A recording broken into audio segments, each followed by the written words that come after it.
பார்ப்பனர் அல்லாதார் என்கிற சொல்லுக்கு மாற்றாக இனி நாம் கையாள வேண்டிய சொல் திராவிடர் என்கிற சொல் என்று தந்தை பெரியார் ஒரு தீர்மானமாக அதனை முன்வைக்கிறார். திராவிடர் கழகம் உருவாவதற்கு முன்பே தமிழ்நாடு தமிழருக்கே என்று சொன்னவர் தந்தை பெரியார். அவரை தமிழர் பகைவர் என்று பலர் உளறிக் கொண்டிருக்கிறார்கள். எங்களுக்கு கவலையாக இருக்கிறது. ஆசிரியர் அதை பற்றி கவலைப்படுவதே இல்லை.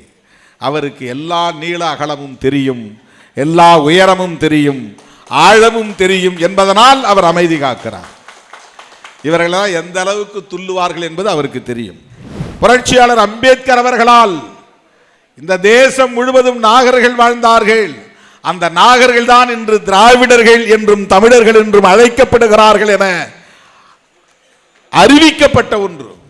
திமுகவும் திகாவும் இரட்டை குழல் துப்பாக்கி என்றால் விடுதலை சிறுத்தைகள் மூன்றாவது குழல் என தமிழர் தலைவர் அவர்கள் சொல்லுகிறார் என்றால் அவருடைய நாவிலிருந்து இப்படி ஒரு அங்கீகாரம் பிறக்கிறது என்றால் அது திருமாவளவனுக்கு கிடைத்த பெரும் பேறு என்று நான் எண்ணி பெருமைப்படுகிறேன்.